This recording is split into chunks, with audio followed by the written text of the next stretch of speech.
कुछ करो, कुछ करो। नहीं चलेगी, नहीं चलेगी, नहीं चलेगी, नहीं चलेगी।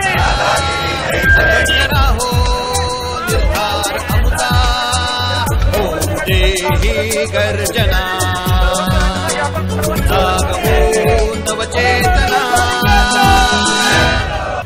केवळ औपचारिक आंदोलन म्हणून आपला मेसेज या भागातील समस्या संपूर्ण सगळ्या अथॉरिटीकडे जावी, पुणे महानगरपालिकेकडे जावी, नॅशनल हायवे अथॉरिटीकडे जावी आणि सर्वांनी या विषयाकडे लक्ष देऊन ही समस्या आपल्या भागातील नागरिकांच्या समस्या सोडवाव्यात. केवळ हाच उद्देश या रास्ता रोकोच्या आंदोलनामध्ये आहे.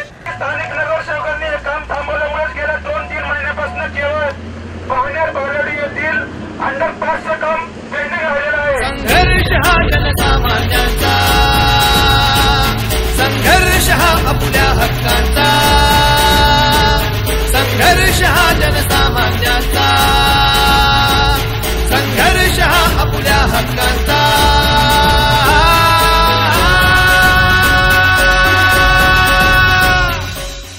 मला असं समजलं की या रस्त्यासाठी लोक एकत्र आल्यात म्हणून मी फार कळवून आलो.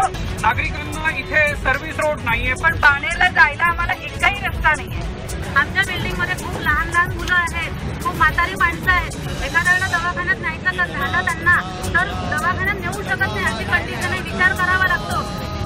हा विषय हा आत्ताच आहे. याच्यापूर्वी इथे सगळे अशा अनागोंदी झालेली आहे. आजचे जे राज्यकर्ते हे गेले 10 वर्ष इथे उपमी सत्ता गाजवत आहेत आणि मनपामध्ये पण यांचंच राज्य आहे. यांना असं वाटतं ही आपली मक्तेदारी आणि पिढ्यानपिढ्या आपण कोकलाई चालवू तशी चालवायची. लोक आपली झुकतात पण याच्या पुढे आपण झुकायचं नाही. यहाँ पे बुजुर्ग लोग आए, यहाँ पे बच्चे लोग आए, यहाँ पे हमारी सब महिलाएं आज रोड पे आई है. हर एक को काम है, हर एक को अपना टाइम इम्पोर्टेंट है, लेकिन फिर भी सब यहाँ पे अपना काम छोड़ के आए.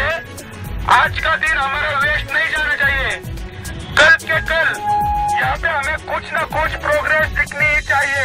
जैसा कि मैंने आपको पहले बोला कि हम 2-4 दिन क्या अगर आज प्राइस पे मिलता है तो मैं विदिन 5 to 10 डेज में हम कर सकते हैं. लेकिन कंडीशन सब्जेक्ट कि हमें थोड़ा सा टाइम से मिलना चाहिए क्योंकि मिट्टी हम उठा नहीं सकते. अगर मिट्टी आकर इस कंडीशन उठाएंगे तो पूरा का पूरा कीचड़ बच जाएगा. अमोलदादा बालवडकर यांचे खूप आभारी असो. आपल्या मागे कोणीतरी अमोल बालवडकरांसारखा व्यक्ती आहे. आज ते असल्यामुळे माझी हिंमत झाली बोलण्याची. आपल्याला एक सगळ्यांनी संघटित राहायचं आणि आपली शक्ती दाखवायची आहे. अमोलचं मी सर्वप्रथम मनपूर्वक अभिनंदन करतो की अमोलजींनी हा लढा द्यायचं ठरवलं आणि फार कमी वेळात त्यांनी एवढं सगळं नियोजन केलं. सगळ्यांकडनं जेवढी मदत होईल आम्ही करायला तयार आहोत. केव्हाही तुम्ही बोलवा किंवा केव्हाही काही मदत मागा, आम्ही रेडी आहोत. आपल्याकडे एवढं जर मोठं व्यक्ती कोणी असेल तर ते नक्की ते करून घेतील. कारण मी जे 2-3 छोटे उदाहरण ऐकले की रात्री 9ला एक कपल अडकलं, त्यांनी लगेच ते पाठवलं, कोणीतरी जेसीबी पाठवलं.